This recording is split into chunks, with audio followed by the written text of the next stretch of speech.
Los candidatos al Congreso y al Senado del Partido Popular acudieron esta mañana a la estación Empalme para poner de manifiesto su compromiso con el tren de alta velocidad.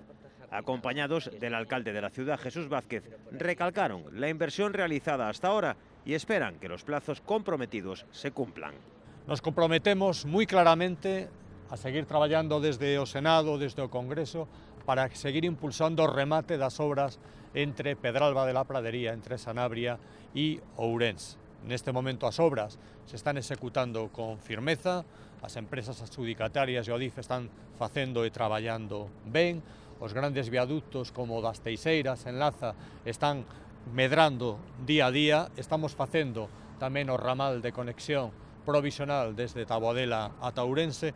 Todo indica que va a ser posible intentar cumplir ese cronograma para despois comezar as probas que son absolutamente imprescindibles e necesarias para que os trenes poidan finalmente chegar a Ourense.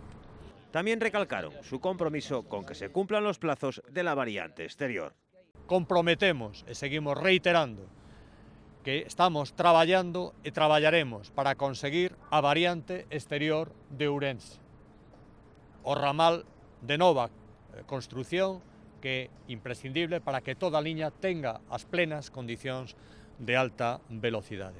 Hai licitacións que se teñen que producir no último semestre deste ano e estaremos, se estamos no goberno, desde logo que o a que aspiramos, moi pendentes de que esas licitacións sexan unha realidade.